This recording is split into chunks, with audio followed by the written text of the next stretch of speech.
ജിയോ പൊളിറ്റിക്സിൽ താല്പര്യമുള്ള ഏതൊരാളെയും ഒരേ സമയം ഞെട്ടിക്കുകയും ചിന്തിപ്പിക്കുകയും ചെയ്യുന്ന വമ്പൻ വാർത്തകളാണ് ഇപ്പോൾ ലോക മാധ്യമങ്ങളിൽ നിറഞ്ഞു നിൽക്കുന്നത്.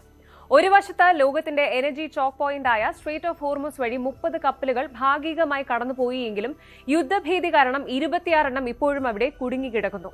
എന്നാൽ ഇതിലും വലിയൊരു ട്വിസ്റ്റ് അരങ്ങേറിയത് സ്വിറ്റ്സർലാൻഡിലാണ്. അമേരിക്കയും ഇറാനും തമ്മിലുള്ള സമാധാന ചർച്ചകൾക്ക് മധ്യസ്ഥത വഹിച്ച പാക് സൈനിക മേധാവി അസീം മുനീറിനെ വധിക്കാൻ ഇസ്രായേലിന്റെ മൊസാദ് സ്പൈ ഏജൻസി പ്ലാൻ ചെയ്തിരുന്നുവെന്ന ഞെട്ടിക്കുന്ന വെളിപ്പെടുത്തലാണ് ഇപ്പോൾ പുറത്തുവരുന്നത്. അടുത്തതായിട്ട് ഇറാന്റെ വില കുറഞ്ഞ ഡ്രോൺ തന്ത്രത്തിന് മുന്നിൽപ്പെട്ട് അമേരിക്കയുടെ ആയുധപ്പുര പൂർണ്ണമായും കാലിയായ വിവരമുണ്ട്. നാലാമതായിട്ട് ഇന്ത്യയെ തന്ത്രപരമായി വളയാൻ പാകിസ്ഥാന് പിന്നാലെ ബംഗ്ലാദേശും ചൈനയുടെ മാരകമായ J-10CE ഫൈറ്റർ ജെറ്റുകൾ സ്വന്തമാക്കുന്നു. ഈ ജിയോ പൊളിറ്റിക്കൽ നീക്കങ്ങളൊക്കെ ഇന്ത്യയെയും ആഗോള സുരക്ഷയും എങ്ങനെയാണ് ബാധിക്കാൻ പോകുന്നത് എന്ന് നമുക്ക് നോക്കാം. വെൽക്കം ടു ലോക. കാറിൽ പെട്രോൾ അടിക്കാൻ പോകുമ്പോഴോ അല്ലെങ്കിൽ സാധനങ്ങൾ വാങ്ങാൻ പോകുമ്പോഴോ ഒരു കാര്യം ചിന്തിച്ചിട്ടുണ്ടോ? അതായത് നമ്മുടെ പോക്കറ്റ് ചോരുന്നതും ലോകത്തിന്റെ മറ്റൊരു കോണിൽ നടക്കുന്ന യുദ്ധവും തമ്മിൽ എന്തെങ്കിലും ഒരു കണക്ട് ഉണ്ടോ എന്ന്? ഉണ്ട്. അതും വളരെ സ്ട്രോങ് ആയിട്ടുള്ള ഒരു കണക്ഷനാണ്. ഗൾഫ് രാജ്യങ്ങളിൽ നിന്ന് ലോകത്തിന്റെ വിവിധ ഭാഗങ്ങളിലേക്ക്, പ്രത്യേകിച്ച് നമ്മുടെ ഇന്ത്യയിലേക്ക് എണ്ണയും ഗ്യാസും വരുന്ന ആ പ്രധാന കപ്പൽ പാത ഏതാണ് എന്നറിയാലോ? സ്ട്രെയിറ്റ് ഓഫ് ഹോർമുസ് ആണ്. കഴിഞ്ഞ കുറച്ച് മാസങ്ങളായിട്ട് ഈ ഇടുങ്ങിയ കടൽപാത കാരണം ലോകം മുഴുവൻ ശ്വാസം അടക്കി പിടിച്ചാണ് ഇരിക്കുന്നത്. ഒരു വശത്ത് അമേരിക്കയും ഇസ്രായേലും, മറുവശത്ത് ഇറാനും തമ്മിലുള്ള ക്രൂരമായിട്ടുള്ള ഒരു യുദ്ധം. ഇതിനിടയിൽ ഇതാ ബിഗ് ബ്രേക്കിംഗ് ന്യൂസ് പുറത്തു വരുന്നു. ഈ വഴി വീണ്ടും തുറക്കുന്നു എന്ന വാർത്തകൾ വരുന്നുണ്ടെങ്കിലും കപ്പലുകൾ ഇപ്പോഴും അവിടെ മരണത്തെ മുഖാമുഖം കണ്ട് കിടക്കുകയാണ്. 30 കപ്പലുകൾ കടന്നുപോയപ്പോൾ 26 കപ്പലുകൾ ഇപ്പോഴും അവിടെ കുടുങ്ങിക്കിടക്കുന്നു. എന്താണ് ഇതിന്റെ പിന്നിലെ യാഥാർത്ഥ്യം? ഇത് ഇന്ത്യയെ എങ്ങനെ ബാധിക്കും? നമുക്ക് വളരെ വ്യക്തമായിട്ടൊന്ന് നോക്കാം. ആദ്യം തന്നെ ഇതിന്റെ ഒരു ബാക്ക്ഗ്രൗണ്ട് പറയാം. ഈ 2026 ഫെബ്രുവരി 28-നാണ് ലോകത്തെ ഞെട്ടിച്ചുകൊണ്ട് US ഇസ്രായേൽ സഖ്യം ഇറാന് നേരെ വ്യോമാക്രമണം നടത്തിയത്. ഇറാന്റെ പരമോന്നത നേതാവ് കൊല്ലപ്പെട്ടതോടെ കാര്യങ്ങൾ കൈവിട്ടുപോയി. ഇതിന് പ്രതികാരമായിട്ട് ഇറാൻ എന്ത് ചെയ്തു എന്നറിയാമല്ലോ. ലോകത്തിന്റെ എനർജി ചോക്ക് പോയിന്റ് ആയിട്ടുള്ള ഈ ഒരു സ്ട്രെയിറ്റ് ഓഫ് ഹോർമുസ് അടച്ചുപൂട്ടുമെന്ന് ഭീഷണിപ്പെടുത്തുകയും അവിടെ മൈനുകൾ വിതറുകയും ചെയ്തു. ഒന്ന് ആലോചിച്ച് നോക്കൂ. ലോകത്ത് കടൽ മാർഗം പോകുന്ന എണ്ണയുടെ 25% LNG ഗ്യാസിന്റെ 20% കടന്നു പോകുന്നത് ഈ ഒരൊറ്റ വഴിയിലൂടെയാണ്. ആ പാതയാണ് പൂർണ്ണമായും ബ്ലോക്ക് ആയത്. ഇതിന്റെ ഫലമായിട്ട് അന്താരാഷ്ട്ര വിപണിയിൽ അസംസ്കൃത എണ്ണവില ബാരലിന് $126 വരെ കുതിച്ചുയർന്നു. 1970-കൾക്ക് ശേഷമുള്ള ഏറ്റവും വലിയ എനർജി ക്രൈസിസ് ആണ് ലോകം നേരിട്ടത്. ഇപ്പോഴത്തെ റിപ്പോർട്ടുകൾ പ്രകാരം US-ഉം ഇറാനും തമ്മിൽ ഒരു സമാധാന ചർച്ചയ്ക്കുള്ള സാധ്യത തെളിഞ്ഞതോടെ ഹോർമസ് കടലിടുക്ക് ഭാഗികമായി തുറക്കാൻ തീരുമാനിച്ചിരുന്നു.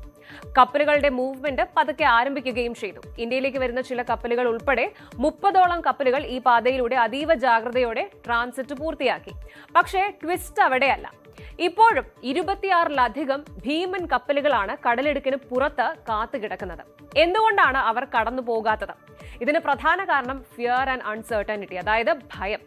ഇറാൻ ഈ കപ്പലുകൾക്ക് സുരക്ഷിത പാത ഉറപ്പു നൽകുന്നുണ്ടോ എന്നതിൽ കപ്പൽ കമ്പനികൾക്ക് ഇപ്പോഴും വലിയ ആശങ്കയുണ്ട്.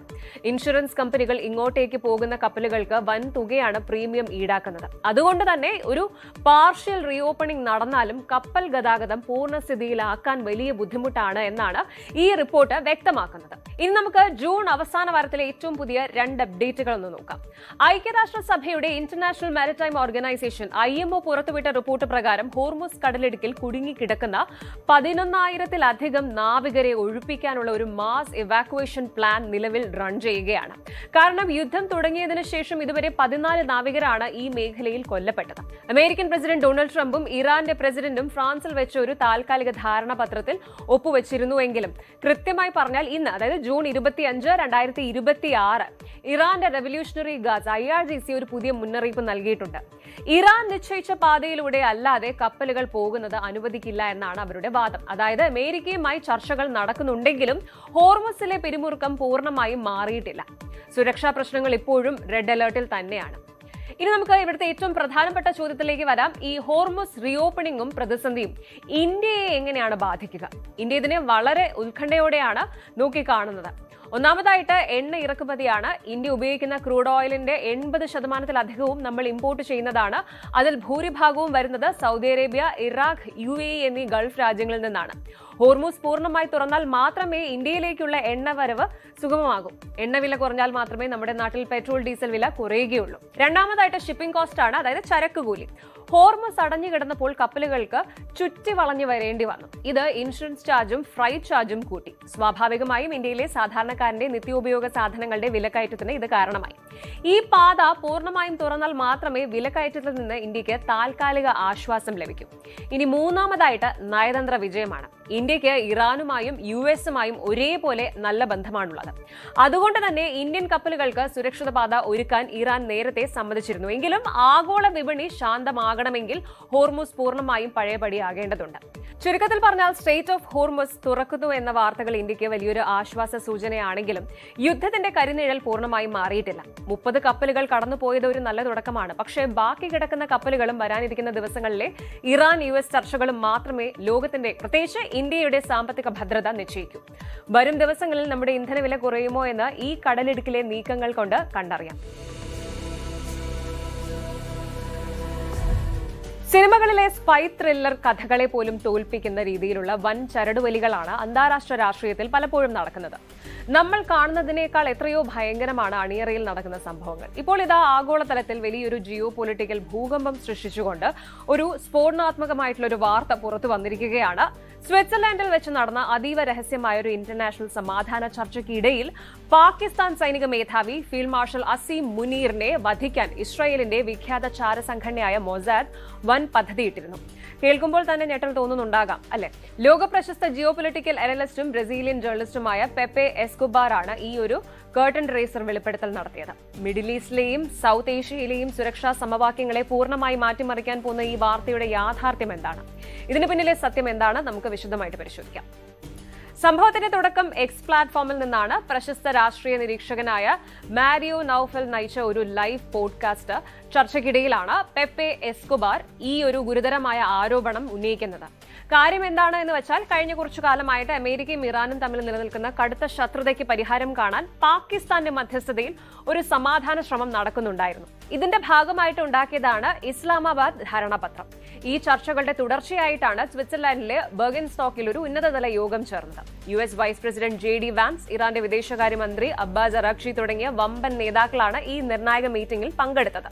പാകിസ്ഥാനെ പ്രതിനിധീകരിച്ച് പ്രധാനമന്ത്രി ഷെഹബാസ് ഷെരീഫും സൈനിക മേധാവി ജനറൽ അസീം മുനീറും എത്തി. ഈ സന്ദർശനത്തിനിടെ അസീം മുനീറിനെയും കൂടെയുള്ള ഹൈ ലെവൽ പാക് പ്രതിനിധി സംഘത്തെയും വധിക്കാൻ ഇസ്രായേൽ പ്രധാനമന്ത്രി ബെന്യാമിൻ നെതന്യാഹു നേരിട്ട് ഉത്തരവിട്ടതനുസരിച്ച് മൊസാദ് പ്ലാൻ തയ്യാറാക്കിയെന്നാണ് എസ്കോബാർ ഇപ്പോൾ അവകാശപ്പെടുന്നത്. പക്ഷേ മൊസാദിന്റെ കളി പാകിസ്ഥാൻ മിലിറ്ററി ഇന്റലിജൻസ് മുൻകൂട്ടി മണത്തറിഞ്ഞു എന്നാണ് എസ്കോബാർ പറയുന്നത്. പാകിസ്ഥാന്റെ ഇന്റലിജൻസ് വിംഗ് ഈ വധശ്രമ ഗൂഢാലോചനയെക്കുറിച്ചുള്ള അതീവ രഹസ്യ വിവരങ്ങൾ കൃത്യമായി ചോർത്തിയെടുത്തു. തുടർന്ന് അവർ വെറുതെ ഇരുന്നില്ല. ചാരസംഘടനയുടെ നീക്കങ്ങളെക്കുറിച്ച് സൂചന ലഭിച്ചയുടൻ പാകിസ്ഥാൻ തങ്ങളുടെ പരമ്പരാഗത നയതന്ത്ര മധ്യസ്ഥരായ ഒമാൻ വഴി ഇസ്രായേലിന് നേരിട്ടൊരു സ്ട്രോങ് വാർണിംഗ് നൽകി. സന്ദേശം ഇതായിരുന്നു: ഞങ്ങളുടെ പ്രതിനിധി സംഘത്തിന് നേരെ ഏതെങ്കിലും തരത്തിലുള്ള അക്രമം ഉണ്ടായാൽ ഇസ്രായേലിനെ ലോക ഭൂപടത്തിൽ നിന്ന് തന്നെ ഞങ്ങൾ തുടച്ചു നീക്കും. ആണവായുധ ശേഷിയുള്ള ലോകത്തിലെ ഏക മുസ്ലിം രാജ്യമായ പാകിസ്ഥാന്റെ ഭാഗത്തു നിന്നുണ്ടായ ഈ കടുത്ത ഭീഷണിക്ക് മുന്നിൽ ഒടുവിൽ മൊസാദിന് തങ്ങളുടെ ഓപ്പറേഷൻ വേണ്ട എന്ന് വെക്കേണ്ടി വന്നു എന്നാണ് എസ്കോബാർ തന്റെ ഉന്നത സുരക്ഷാ ഉറവിടങ്ങളെ ഉദ്ധരിച്ച് വെളിപ്പെടുത്തിയത്. ഇവിടെയാണ് നമ്മൾ ഇതിന്റെ ജിയോ പൊളിറ്റിക്സ് അനലൈസ് ചെയ്യേണ്ടത്. അമേരിക്കയും ഇറാനും തമ്മിലുള്ള യുദ്ധസമാനമായ അന്തരീക്ഷം ലഘൂകരിക്കാൻ പാകിസ്ഥാൻ നടത്തുന്ന ഈ സമാധാന ശ്രമങ്ങളിൽ ഇസ്രായേലിന് കടുത്ത അതൃപ്തി ഉണ്ടായിരുന്നു എന്നാണ് രാഷ്ട്രീയ നിരീക്ഷകർ വിലയിരുത്തുന്നത്. അമേരിക്കൻ പ്രസിഡന്റ് ഡൊണാൾഡ് ട്രംപും പാക് സൈനിക മേധാവി അസീം മുനീറും തമ്മിലുള്ള പേഴ്സണൽ റിലേഷൻഷിപ്പ് ഈ ചർച്ചകളിൽ വലിയൊരു ഘടകമായിരുന്നു. ഇതിനു മുൻപ് ഇന്ത്യയും പാകിസ്ഥാനും തമ്മിലുണ്ടായ അതിർത്തി സംഘർഷങ്ങളിൽ ട്രംപ് മധ്യസ്ഥത വഹിച്ചതു മുതൽ അസീം മുനീറിന് വാഷിംഗ്ടണിൽ നല്ല സ്വാധീനമുണ്ട്. അതേസമയം തന്നെ ഇറാന്റെ റവല്യൂഷണറി ഗാർഡ് കോപ്സ് IRGC നേതാക്കളുമായും ഇറാൻ ഭരണകൂടവുമായും വർഷങ്ങളായിട്ടുള്ള വ്യക്തിബന്ധം അസീം മുനീറിനുണ്ട്. അതായത് ഖത്തറും ഒമാനും പോലെയുള്ള പരമ്പരാഗത മധ്യസ്ഥർക്ക് പോലും ചെയ്യാൻ കഴിയാത്ത രീതിയിൽ ഇരുപക്ഷത്തിനും ഒരേപോലെ വിശ്വസിക്കാൻ കഴിയുന്ന ഒരു പവർ ഹൌസായി പാകിസ്ഥാൻ മാറുകയായിരുന്നു. ഈ സമാധാന കരാറിലൂടെ ഇറാൻ അന്താരാഷ്ട്ര തലത്തിൽ കൂടുതൽ ശക്തരാകുന്നത് തങ്ങളുടെ നിലനിൽപ്പിന് ഭീഷണിയാകുമെന്ന് ഇസ്രായേൽ ഭയന്നിരിക്കാം. ഈ ഒരു നിഗമനത്തിലേക്കാണ് എസ്കോബാറിന്റെ വാക്കുകൾ വിരൽ ചൂണ്ടുന്നത്. പെപ്പയുടെ ഈ വെളിപ്പെടുത്തൽ സോഷ്യൽ മീഡിയയിൽ ഒരു കാട്ടുതീ പോലെ പടർന്നു. പ്രതികരണവുമായി പാകിസ്ഥാനിലെ പ്രമുഖ മാധ്യമ പ്രവർത്തകരും സുരക്ഷാ ഉദ്യോഗസ്ഥരും രംഗത്തെത്തി. എന്നാൽ എസ്കോബാറിന്റെ ഈ സ്ഫോടനാത്മകമായ വെളിപ്പെടുത്തലുകൾ പൂർണ്ണമായും തള്ളിക്കളയുന്ന നിലപാടാണ് ഇസ്ലാമാബാദ് സ്വീകരിച്ചിരിക്കുന്നത്. പ്രമുഖ പാക് മാധ്യമ പ്രവർത്തകനായ സയ്യദ് തലത് ഹുസൈൻ ഉൾപ്പെടെയുള്ളവർ ഈ വാർത്ത തികച്ചും അടിസ്ഥാനരഹിതവും വസ്തുതകൾക്ക് നിരക്കാത്തതുമാണ് എന്ന് വ്യക്തമാക്കി രംഗത്ത് വന്നു. പാകിസ്ഥാനിലെ പ്രമുഖ വാർത്താ ചാനലായ ARY ന്യൂസിന്റെ ചെയർമാൻ കാമ്രാൻ ഖാൻ ഒരു മുതിർന്ന സുരക്ഷാ ഉദ്യോഗസ്ഥനെ ഉദ്ധരിച്ച് വ്യക്തമാക്കിയത് ഈ ആരോപണം വെറും ഒരു സങ്കല്പ കഥ മാത്രമാണ് എന്നാണ്. സ്വിറ്റ്സർലാൻഡിലെ ലൂസൈനിലും ബെർഗൻസ്റ്റോക്കിലും പാക് പ്രധാനമന്ത്രിയുടെയും സൈനിക മേധാവിയുടെയും സുരക്ഷാ ക്രമീകരണങ്ങൾ പൂർണ്ണമായും കുറ്റമറ്റതായിരുന്നുവെന്നും അതുപോലെ യാതൊരുവിധ സുരക്ഷാ മുന്നറിയിപ്പുകളും ആ സമയത്ത് സ്വിസ് അധികൃതരോ അല്ലെങ്കിൽ അമേരിക്കൻ സുരക്ഷാ സംഘങ്ങളോ നൽകിയിട്ടില്ല എന്നും പാകിസ്ഥാൻ ഔദ്യോഗികമായി വ്യക്തമാക്കി. ഇത് വെറും ഒരു ദുരുദ്ദേശപരമായ പ്രചാരണം മാത്രമാണ് എന്നാണ് ഇസ്ലാമാബാദിന്റെ നിലപാട്. നമുക്കറിയാം, അന്താരാഷ്ട്ര തലത്തിൽ ഇസ്രായേലിനെ ഒരു രാജ്യമായി പാകിസ്ഥാൻ ഇതുവരെ അംഗീകരിച്ചിട്ടില്ല. ചരിത്രപരമായിട്ട് തന്നെ ഇരു രാജ്യങ്ങളും തമ്മിൽ കടുത്ത ശത്രുത നിലനിൽക്കുന്നുണ്ട്. അടുത്തിടെയായിട്ട് പാകിസ്ഥാൻ പ്രതിരോധ മന്ത്രി ഖ്വാജ ആസിഫ് ഇസ്രായേലിന്റെ മിഡിൽ ഈസ്റ്റിലെ സൈനിക നടപടികളെ പരസ്യമായിട്ട് കടുത്ത ഭാഷയിൽ വിമർശിച്ചിരുന്നു. ഇസ്രായേൽ മാനവികതയ്ക്ക് ശാപമാണ് എന്ന രീതിയിലുള്ള പ്രസ്താവനകൾ പാക് പ്രതിരോധ മന്ത്രിയുടെ ഭാഗത്തു നിന്നുണ്ടായപ്പോൾ ഒരു നിഷ്പക്ഷ മധ്യസ്ഥനാകാൻ പാകിസ്ഥാന് എങ്ങനെ സാധിക്കുമെന്ന ചോദ്യം ഇസ്രായേലും ഉയർത്തിയിരുന്നു. ഈ നയതന്ത്ര അസ്വാരസ്യങ്ങളുടെ പശ്ചാത്തലത്തിലാണ് പെപ്പെ എസ്കോബാറിന്റെ വാക്കുകൾക്ക് ഇത്രയധികം ആഗോള ശ്രദ്ധ ലഭിച്ചത്. എങ്കിലും സ്വിറ്റ്സർലാൻഡ് സർക്കാരോ ഇസ്രായേലോ അമേരിക്കയോ ഈ വിഷയത്തിൽ ഔദ്യോഗികമായിട്ട് യാതൊരു പ്രതികരണവും നടത്തിയിട്ടില്ല എന്നത് ഈ അവകാശവാദങ്ങളുടെ വിശ്വാസ്യതയ്ക്ക് മേൽ വലിയൊരു ചോദ്യചിഹ്നം ഉയർത്തുന്നുണ്ട്. ആധുനിക ഡിജിറ്റൽ യുഗത്തിൽ ഇത്തരം അവിശ്വസനീയമായ റൂമേഴ്സും ഇൻഫർമേഷൻസും ഒക്കെ സോഷ്യൽ മീഡിയയിലൂടെ അതിവേഗം പ്രചരിക്കുന്നത് പതിവാണ്. ജിയോ പൊളിറ്റിക്സിലെ യഥാർത്ഥ ചരടുവലികളും കപട പ്രചാരണങ്ങളും വേർതിരിച്ചറിയുക എന്നത് പൊതുജനങ്ങൾക്ക് പലപ്പോഴും പ്രയാസകരമായ കാര്യമാണ്. അസീം മുനീറിനെതിരെയുള്ള വധശ്രമ കഥ യാഥാർത്ഥ്യമാണോ അതോ മിഡിൽ ഈസ്റ്റിലെ സമാധാന ചർച്ചകളെ അട്ടിമറിക്കാൻ രൂപപ്പെടുത്തിയ ഒരു കപട വാർത്താ തന്ത്രമാണോ എന്നത് ഇപ്പോഴും ദുരൂഹമായിട്ട് തുടരുകയാണ്. എന്തായാലും ഔദ്യോഗികമായ തെളിവുകളുടെ അഭാവത്തിൽ ഇതൊരു വലിയ ആഗോള രാഷ്ട്രീയ വിവാദമായി നിലനിൽക്കുമ്പോൾ തന്നെ മിഡിൽ ഈസ്റ്റിലെ സമാധാന ശ്രമങ്ങളിൽ പാകിസ്ഥാൻ കൈവരിച്ച തന്ത്രപരമായ മേധാവിത്വത്തെ അടിവരയിടുന്നതാണ് ഈ ചർച്ചകളെല്ലാം. ലോകശക്തികൾ തമ്മിലുള്ള സങ്കീർണമായ ബന്ധങ്ങൾ വരും ദിവസങ്ങളിൽ ഏത് ദിശയിലേക്ക് നീങ്ങുമെന്ന് നമ്മൾ കണ്ടു തന്നെ അറിയണം. നമ്മളിൽ പലരും കരുതുന്നത് ലോകത്തിലെ ഏറ്റവും വലിയ പണക്കാരും അതിശക്തമായ ആയുധങ്ങളുമുള്ള അമേരിക്കയ്ക്ക് ഏത് യുദ്ധവും എത്ര കാലം വേണമെങ്കിലും ജയിക്കാമെന്നാണ്, അല്ലെ?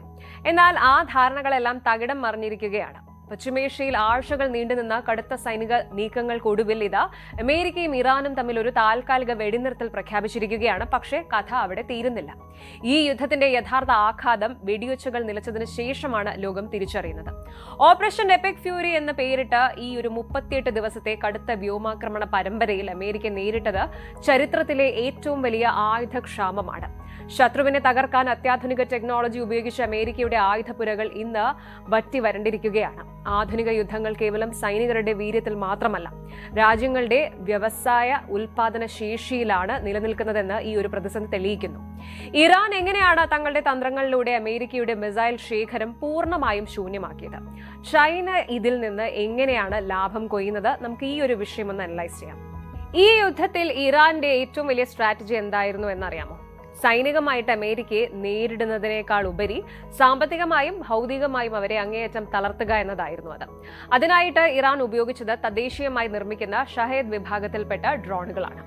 ഈ ഒരു ഡ്രോൺ നിർമ്മിക്കാൻ ഇറാന് വരുന്ന ചെലവെന്ന് പറയുന്നത് വെറും $20,000 മുതൽ $50,000 വരെ മാത്രമാണ്. അതായത് വളരെ കുറഞ്ഞ തുക. എന്നാൽ ഈ ഡ്രോണുകളെ ആകാശത്ത് വെച്ച് തകർക്കാൻ അമേരിക്ക ഉപയോഗിച്ച പേട്രിയറ്റ് PAC-3 ഇന്റർസെപ്റ്റർ മിസൈലുകൾക്ക് $4 മില്യൺ വില വരുന്നത്. അത് മാത്രമല്ല, അവർ ഉപയോഗിച്ച SM-6 മിസൈലുകൾക്ക് $4.5 മില്യൺ വില വരുന്നത്. ഒന്ന് ജസ്റ്റ് ആലോചിച്ച് നോക്കൂ. ഒരു ചെറിയ തുകയുടെ ഡ്രോണിനെ പ്രതിരോധിക്കാൻ ലക്ഷക്കണക്കിന് ഡോളറിന്റെ മിസൈലുകൾ വർഷിക്കേണ്ടി വരുമ്പോൾ സംഭവിക്കുന്ന ആ ഒരു ഇക്കണോമിക് അസിമെട്രി, അതായത് സാമ്പത്തിക അസമത്വം, അമേരിക്കയെ വലിയൊരു കെണിയിലാണ് വീഴ്ത്തിയത്. യുദ്ധത്തിന്റെ ആദ്യ 16 ദിവസങ്ങളിൽ മാത്രം സഖ്യസേന 11,000-ലധികം അത്യാധുനിക വെടിക്കോപ്പുകളാണ് പ്രയോഗിച്ചത്.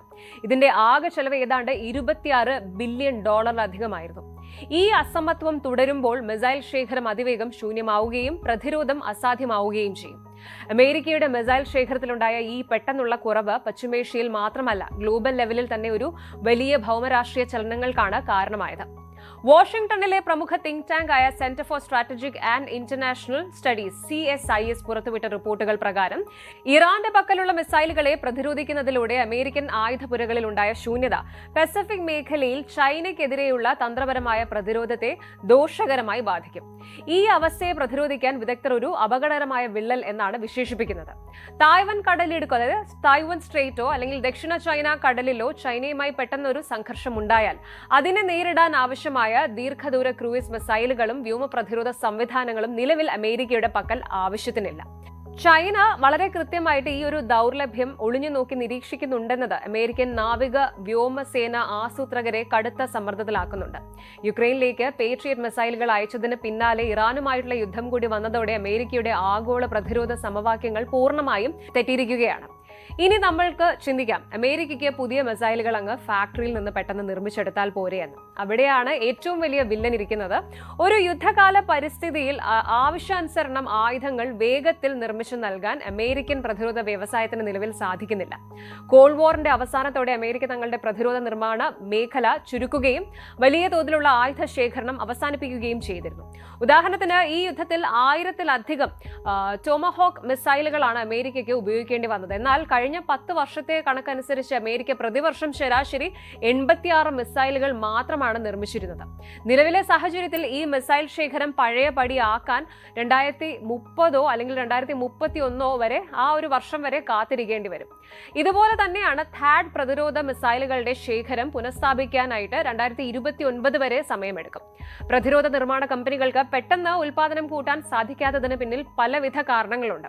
അതിലൊന്നാണ് അസംസ്കൃത വസ്തുക്കളുടെ ദൗർലഭ്യം. മിസൈലുകളുടെ നിർമ്മാണത്തിന് ആവശ്യമായിട്ടുള്ള ഗാലിയം, ജെർമേനിയം തുടങ്ങിയ നിർണായകമായ ധാതുക്കളുടെ ആഗോള വിപണി നിയന്ത്രിക്കുന്നത് ആരാണ്? ചൈന. ഈ ചൈന ഏർപ്പെടുത്തിയിട്ടുള്ള കയറ്റുമതി നിയന്ത്രണങ്ങൾ അമേരിക്കൻ പ്രതിരോധ മേഖലയെ സാരമായിട്ട് ബാധിച്ചിരിക്കുന്നു. പ്രതിരോധ നിർമ്മാണ രംഗത്തെ പ്രമുഖ കമ്പനികളായ ലോക്ഹീഡ് മാർട്ടിൻ, റേത്തിയോൺ തുടങ്ങിയ ഭീമന്മാർ നേരിടുന്ന മറ്റൊരു വലിയ വെല്ലുവിളി അവരെ പിന്തുണയ്ക്കുന്ന ചെറിയ സപ്ലയേഴ്സിന്റെ തകർച്ചയാണ്. മുൻകാലങ്ങളിൽ 50-ലധികം പ്രൈം കോൺട്രാക്ടേഴ്സ് ഉണ്ടായിരുന്ന സ്ഥാനത്ത് ഇന്ന് വെറും 5 കമ്പനികൾ മാത്രമാണ് അവശേഷിക്കുന്നത്. ഇവരെ ആശ്രയിക്കുന്ന ചെറിയ അനുബന്ധ വ്യവസായങ്ങൾക്ക് വലിയ തോതിൽ മൂലധനം ഇറക്കാനോ പുതിയ ഉൽപാദന ലൈനുകൾ ആരംഭിക്കാനോ സാധിക്കുന്നില്ല. മിസൈലുകൾ ഉപയോഗിക്കുന്ന പ്രൊപ്പല്ലന്റുകളും അതുപോലെ സ്ഫോടക വസ്തുക്കളും നിർമ്മിക്കുന്ന അമേരിക്കയിലെ ഏക ഫാക്ടറിയായ ഹോൾസ്റ്റൺ ആർമി മ്യൂണിഷൻ പ്ലാന്റിന് ആവശ്യമായ പുതിയ ഓർഡറുകൾ സമയത്തിന് ലഭിക്കാത്തതും പ്രതിസന്ധി രൂക്ഷമാക്കി. കൂടാതെ മിസൈലുകളിൽ ഉപയോഗിക്കുന്ന മൈക്രോ ഇലക്ട്രോണിക്സ് ചിപ്പുകളിൽ പലതും 15-10 വർഷം പഴക്കമുള്ള സാങ്കേതിക വിദ്യയാണ്. ഇവ നിർമ്മിച്ചിരുന്ന പല ആഭ്യന്തര ഫാക്ടറികളും ഇന്ന് അമേരിക്കയിൽ നിലവിലില്ലാത്തതിനാൽ അവർക്ക് വിദേശ വിപണികളെ ആശ്രയിക്കേണ്ടി വരുന്നു. വിദഗ്ധ തൊഴിലാളികളുടെ കുറവും കടുത്ത സുരക്ഷാ പരിശോധനകളും ഉൽപാദന പ്രക്രിയയെ വീണ്ടും മന്ദഗതിയിലാക്കുന്നു. ഈ കടുത്ത മിസൈൽ ദൗർലഭ്യം അമേരിക്കൻ പ്രതിരോധ മന്ത്രാലയത്തെ അഥവാ പെന്റഗണിനെ തങ്ങളുടെ പരമ്പരാഗത യുദ്ധസങ്കല്പങ്ങളിൽ വലിയ മാറ്റങ്ങൾ വരുത്താൻ പ്രേരിപ്പിച്ചിരിക്കുകയാണ്. വരും വർഷങ്ങളിൽ ദശലക്ഷക്കണക്കിന് ഡോളർ വില വരുന്ന അത്യാധുനിക മിസൈലുകൾക്ക് പകരം കുറഞ്ഞ ചിലവിൽ നിർമ്മിക്കാവുന്നതും എന്നാൽ കാര്യക്ഷമവുമായ ആയുധങ്ങളിലേക്ക് മാറാനാണ് പെന്റഗൺ ശ്രമിക്കുന്നത്. ഇതിന്റെ ഭാഗമായി പുതിയ തലമുറയിലെ ഡിഫൻസ് സ്റ്റാർട്ടപ്പുകളായ ആൻഡ്യൂറിൽ, കോആസ്പെയർ, ലീഡോസ് തുടങ്ങിയ കമ്പനികളുമായിട്ട് അമേരിക്കൻ ഗവൺമെന്റ് വലിയ സുരക്ഷാ കരാറുകളിൽ ഏർപ്പെട്ടിട്ടുണ്ട്. വരും വർഷങ്ങളിൽ 10,000-ലധികം കുറഞ്ഞ ചിലവിലുള്ള ക്രൂയിസ് മിസൈലുകൾ നിർമ്മിക്കുകയാണ് ഇതിലൂടെ ലക്ഷ്യമിടുന്നത്. ഇതുകൂടാതെ ഡ്രോൺ ആക്രമണങ്ങളെ ചെറുക്കാൻ വേണ്ടി ചിലവേറിയ മിസൈലുകൾക്ക് പകരമായിട്ട് ലേസർ സംവിധാനങ്ങളും ആധുനിക കപ്പൽ തോക്കുകളും കൂടുതൽ ഫലപ്രദമായി ഉപയോഗിക്കാനും US നാവികസേന പരിശീലിക്കുന്നുണ്ട്. പണത്തെക്കാൾ ഉപരി സമയമാണ് ഇപ്പോൾ അമേരിക്കയുടെ ഏറ്റവും വലിയ ശത്രു എന്ന് പ്രതിരോധ വിദഗ്ധർ ഓർമ്മിപ്പിക്കുന്നു. അപ്പോൾ ഇറാനുമായുള്ള ഈ വലിയ സംഘർഷം അമേരിക്കയ്ക്ക് നൽകിയ പാഠം വളരെ വ്യക്തമാണ്. ആധുനിക യുദ്ധങ്ങൾ എത്ര വേഗത്തിലാണ് ഒരു മഹാരാജ്യത്തിന്റെ പോലും ആയുധപുരകളെ ശൂന്യമാക്കുക എന്ന് ഈ ഒരു 38 ദിവസം കൊണ്ട് ലോകം കണ്ടു കഴിഞ്ഞു. ലോകത്തെ ഏറ്റവും വലിയ സാങ്കേതിക തികവുള്ള സൈന്യത്തിന് പോലും സ്വന്തമായിട്ട് ഉൽപാദനക്ഷമതയുള്ള ഒരു ആഭ്യന്തര വ്യവസായ അടിത്തറ ഇല്ല എങ്കിൽ, അതായത് ഒരു ഡൊമസ്റ്റിക് ഇൻഡസ്ട്രിയൽ ബേസ് ഇല്ലെങ്കിൽ ദീർഘകാല യുദ്ധങ്ങളിൽ പിടിച്ചു നിൽക്കാൻ സാധിക്കില്ല. വെടിനിർത്തൽ താൽക്കാലികമായിട്ട് സമാധാനം നൽകുമെങ്കിലും വരാനിരിക്കുന്ന വലിയൊരു ആഗോള പ്രതിസന്ധിയെ നേരിടുന്നതിന് മുൻപ് തങ്ങളുടെ ആയുധപുരകൾ എങ്ങനെ വേഗത്തിൽ നിറയ്ക്കാമെന്ന ചോദ്യത്തിനാണ് വാഷിംഗ്ടൺ ഇപ്പോൾ ഉത്തരം തേടുന്നത്. ഭാവിയിലെ സുരക്ഷിതത്വം എന്നത് കേവലം മിസൈലുകളുടെ എണ്ണത്തിലല്ല, മറിച്ച് അവ എത്ര വേഗത്തിൽ പുനർനിർമ്മിക്കാൻ സാധിക്കും എന്നതിൽ അധിഷ്ഠിതമായിരിക്കുന്നു. ഇന്ത്യയുടെ ഡിഫൻസ് സെക്ടറിനെയും ജിയോ പൊളിറ്റിക്സിനെയും ഒരുപോലെ പിടിച്ചുലയ്ക്കുന്ന ഒരു ബിഗ് ബ്രേക്കിംഗ് ന്യൂസ് ആണ് ഇനി നമ്മൾ നോക്കുന്നത്. ഇന്ത്യയുടെ അയൽ രാജ്യങ്ങളായ പാകിസ്ഥാനും ചൈനയും ചേർന്നിട്ടുള്ള ഒരു 2 ഫ്രണ്ട് വാർ ഭീഷണിയെക്കുറിച്ച് നമ്മൾ ഒരുപാട് കേട്ടിട്ടുണ്ട്. എന്നാൽ ആ ഭീഷണി ഇപ്പോൾ നമ്മുടെ കിഴക്കൻ അതിർത്തിയിലേക്കും പടരുകയാണ്. അതേ എന്നാണ് ലേറ്റസ്റ്റ് റിപ്പോർട്ടുകൾ വ്യക്തമാക്കുന്നത്. പാകിസ്ഥാൻ ഇന്ത്യക്കെതിരെയുള്ള ഓപ്പറേഷൻ സിന്ദൂർ സമയത്ത് വ്യോമാതിർത്തിയിൽ വിന്യസിച്ച ചൈനീസ് നിർമ്മിത അത്യാധുനിക J-10CE ഫൈറ്റർ ജെറ്റ്സ് ബംഗ്ലാദേശ് സ്വന്തമാക്കാൻ പോകുന്നു. ബംഗ്ലാദേശ് പ്രധാനമന്ത്രി താരിഖ് റഹ്മാന്റെ ചൈന സന്ദർശനത്തിനിടെയാണ് ഈ വൻ ആയുധ കച്ചവടത്തിന്റെ വിവരങ്ങൾ പുറത്തു വന്നിരിക്കുന്നത്. എന്താണ് ഈ കച്ചവടത്തിന് പിന്നിൽ? എന്താണ് ഈ പറയുന്ന ഓപ്പറേഷൻ സിന്ദൂർ? ഇത് ഇന്ത്യയുടെ ആകാശ സുരക്ഷയ്ക്ക് എത്രത്തോളം വലിയ വെല്ലുവിളിയാണ് ഉയർത്തുന്നത്? നമുക്ക് വളരെ കൃത്യമായിട്ട് നോക്കാം. ആദ്യം തന്നെ നമ്മൾ മനസ്സിലാക്കേണ്ടത് ബംഗ്ലാദേശ് വാങ്ങാൻ പോകുന്ന ഈ വിമാനത്തിന്റെ പവറാണ്. ചൈനയുടെ വിഖ്യാത പ്രതിരോധ നിർമ്മാതാക്കളായ ഷെങ്ഡു എയർക്രാഫ്റ്റ് ഇൻഡസ്ട്രീസ് ഗ്രൂപ്പ് CAIG നിർമ്മിച്ച J-10C വിമാനത്തിന്റെ എക്സ്പോർട്ട് വേരിയന്റ് ആണ് ഈ J-10CE. ഇതിനെ ചൈനക്കാർ വിളിക്കുന്നത് വിഗറസ് ഡ്രാഗൺ എന്നാണ്. ഇതൊരു 4.5 generation multi role fighter jet ആണ്. അതായത് ഒരേ സമയം വ്യോമാധിപത്യം സ്ഥാപിക്കാനും കൃത്യതയാർന്ന മിസൈൽ ആക്രമണങ്ങൾ നടത്താനും, അതായത് പ്രിസിഷൻ സ്ട്രൈക്സ് നടത്താനും ഇതിന് സാധിക്കും. ഇതിന്റെ മാക്സിമം സ്പീഡ് എത്രയാണ് എന്നറിയാമോ? മാക് 1.8 മുതൽ മാക് 2 വരെയാണ്. ഇതിന് 1000 കിലോമീറ്ററിലധികം ദൂരത്തേക്ക് പറന്ന് ആക്രമണം നടത്താനുള്ള കോമ്പാക്ട് റേഡിയസ് ഉണ്ട്. കൂടാതെ ഇതിൽ ഘടിപ്പിച്ചിരിക്കുന്നത് അത്യാധുനിക AESA റേഡാറുകളും ചൈനയുടെ ഏറ്റവും മാരകമായ PL-15 beyond visual range BVR മിസൈലുകളുമാണ്. ഈ ഒരൊറ്റ വിമാനത്തിന്റെ വില ഏകദേശം $40 മില്യൺ ആണ് എന്നാണ് കണക്കുകൾ വ്യക്തമാക്കുന്നത്. ഇനി എന്താണ് ഈ വാർത്തയിലെ ഓപ്പറേഷൻ സിന്ദൂർ കണക്ഷൻ എന്ന് നോക്കാം. ഇന്ത്യയിൽ നിന്നുള്ള തീവ്രവാദ ഭീഷണികളെയും പാകിസ്ഥാൻ സ്പോൺസർ ചെയ്യുന്ന നീക്കങ്ങളെയും ഇന്ത്യൻ എയർഫോഴ്സ് അതീവ ഫലപ്രദമായി തകർത്ത ഒരു സൈനിക ഓപ്പറേഷനാണ് ഓപ്പറേഷൻ സിന്ദൂർ.